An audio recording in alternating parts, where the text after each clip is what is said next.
siang pemirsa, kembali lagi dengan saya Isi Homatus Salafiyah dalam Kilas Berita. Duga menyelimuti Indonesia setelah KRI Nanggala 402 dinyatakan tenggelam dan awak kapal yang berjumlah 53 orang dinyatakan gugur.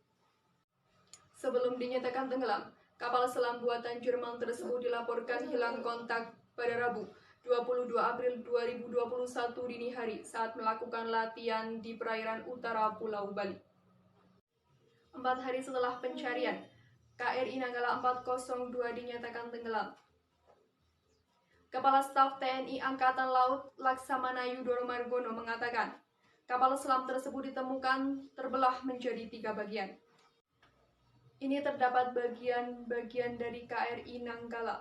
Jadi di sana KRI Nanggala terbelah menjadi 3 bagian, kata Yudo dalam konferensi pers secara virtual, Minggu 25 April 2021. Kondisi kapal terbelah menjadi 3 bagian dan tenggelam di kedalaman 838 meter di bawah permukaan laut. Panglima TNI Marsikal Hadi Cahyanto secara langsung mengumumkan bahwa seluruh awak kapal yang berjumlah 53 orang dinyatakan gugur. Tenggelamnya KRI Nanggala merupakan insiden fatal terbaru terkait dengan sejumlah kapal selam di seluruh dunia. Sebelumnya, tercatat ada sejumlah insiden fatal kapal selam di seluruh dunia dan menelan korban meninggal. Melansir The Straits Times, berikut insiden-insiden fatal kapal selam yang melibatkan seluruh dunia. Lost Sharing, pada Juli 2019, terjadi kebakaran di kompartemen baterai kapal selam bertenaga nuklir Lost Sharing alias AS-31 milik Rusia. Kapal selam tersebut diluncurkan ke Samudra Arktik untuk mengamati dasar laut. Kapal tersebut telah melakukan pengukuran bawah air dasar laut di perairan teritorial Rusia. Insiden tersebut menewaskan 14 awak kapal, sebanyak 5 orang berhasil selamat. Setelah tragedi, kapal selam berhasil ditemukan dan diperbaiki. Ara San Juan, kapal selam milik Angkatan Laut Argentina, Ara San Juan, dilaporkan hilang pada November 2017. Kapal selam yang mengangkut 44 personel tersebut hilang di wilayah perairan Teluk San Jorge, Argentina. Setelah melakukan upaya pencarian selama berpekan-pekan, kapal itu dinyatakan hilang bersama dengan 44 orang di dalamnya.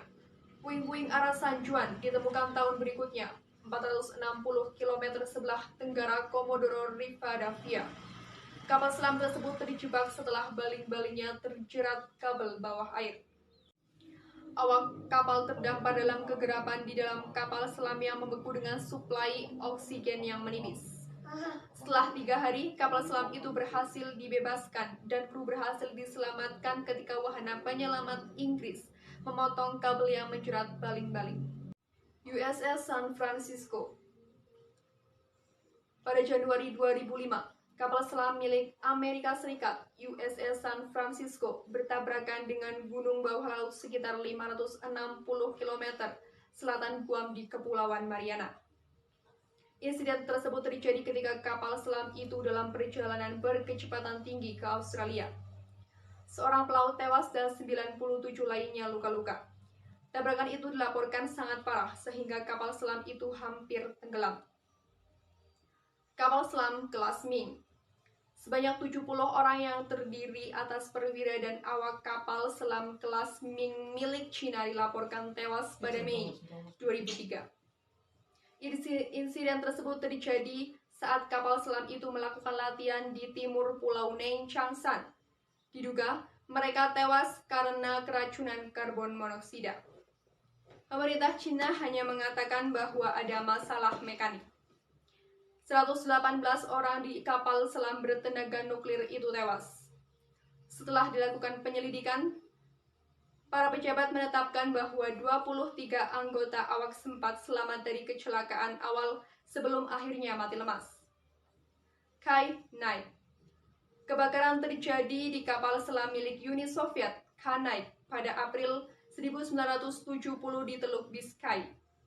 Insiden itu melumpuhkan kapal bertenaga nuklir tersebut dan memaksa kru untuk meninggalkan kapal. Mereka naik kapal selam lagi setelah kapal penyelamat tiba. Tapi kapal selam itu tenggelam saat ditarik di laut yang ganas, membawa 52 kru kapal selam bersamanya.